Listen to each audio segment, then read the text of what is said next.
Good morning, children. How are you? Yes, I'm also fine.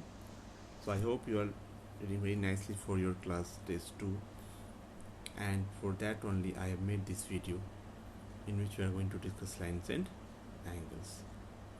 So first basic term is line segment and ray. So what is line segment? A part of a line with two end point is called a line segment. What is ray then? Ray is a part of line with one end point is called a ray. So these all things we have discussed, and we are just revising only. So if any doubt is there, still you can come in the classroom and you can clarify from your respective teachers. Okay, now then we have collinear points and non-collinear points. What is that? It is that if 3 points lie in the same line, they are collinear. Here P, Q, R are collinear points if they lie in the same straight line. Okay, but if they don't lie, then they become non-collinear. Like here, see, A, B and C are non-collinear points. Okay, so we have discussed this all and we have revised lots of questions based on this. Now this is angle. What is angle?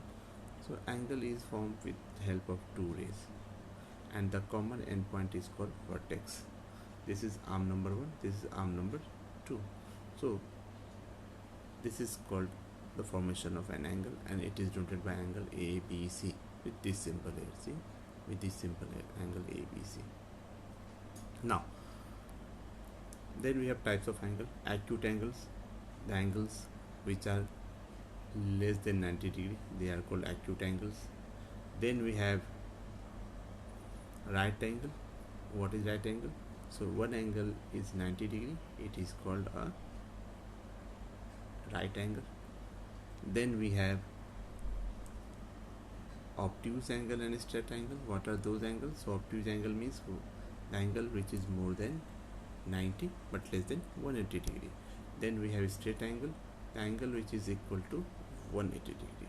Okay, so many angles we have discussed. These are going to be used also. Then we have one more, that is called reflex angle. So what is reflex angle? Which is more than 180 but less than 360 degree. So that is called reflex angle. Okay, these are two important angles only, supplementary angles and complementary angles. If the two angles sum is 180, it's supplementary.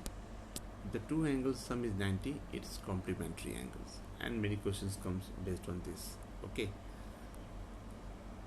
then we have adjacent angles, such angles which have a common arm. So we have here two angles, angle ABD and angle DBC, and what is common?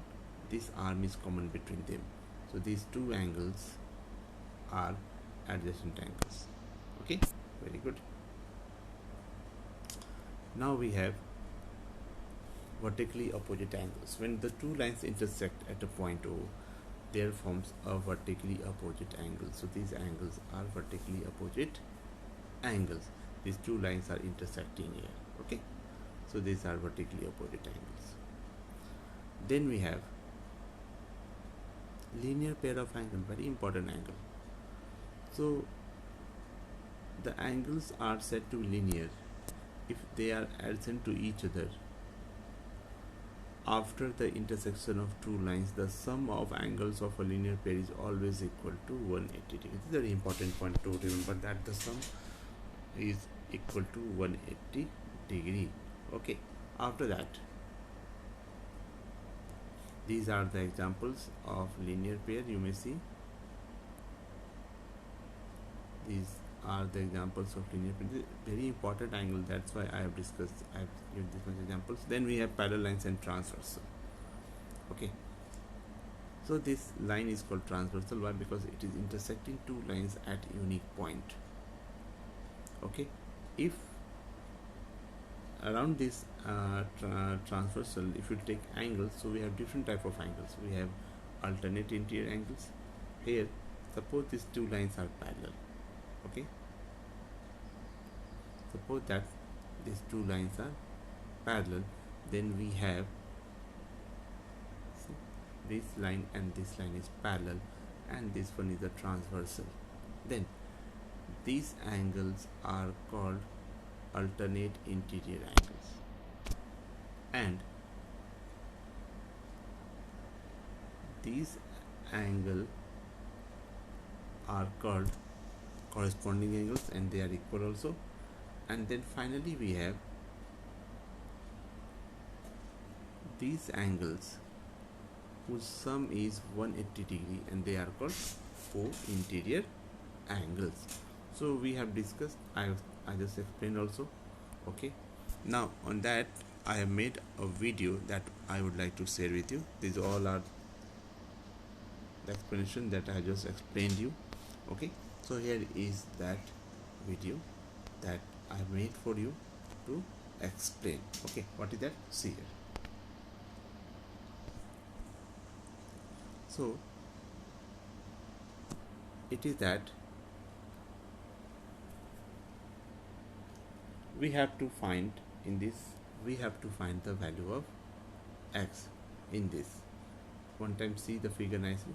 This is the figure here, and here is the angle x, and we have to find the value of that angle x. Okay, how? Just see this.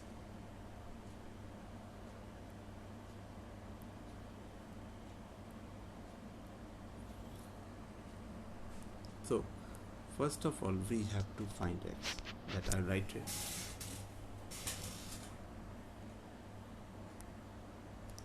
Then how I can find? So I will write the details there. First of all I will go in triangle ABC.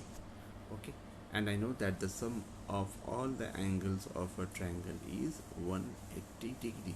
So I write here angle A plus, in triangle ABC I am saying, in this triangle here, in this triangle ABC, this is 30, this is 40, so this angle will come, and it has come only. So that angle is, we have found 110 degree. That means angle 1, this angle 1 is equal to 110 degree. Okay, now after that, if this is, we are going to use our linear pair. It means that angle 2 plus angle 1 is equal to 180 degree, and the reason is linear pair. See, many angles we are discussing here, linear pair. So that means angle 2 is equal to 180 minus 110 degree, that is equal to 70 degree, correct? That is equal to 70 degree, that is angle 2. So together, in now we'll go in triangle AECD. We are going in triangle ECD. So this angle x is exterior angle. Yes, very good. So angle x is equal to angle 2 plus angle 5. So what is angle 2? Angle 2 is 70 degree and 50. So x is equal to 120 degree. So see, on the basis of linear pair, exterior angles and angle sum property here, we have found the solution of this x. Okay, so this is how you have to practice. I hope you all are practicing also. Next class we will learn something new. Till then, all of you take care. Thank you class. Thank you very much.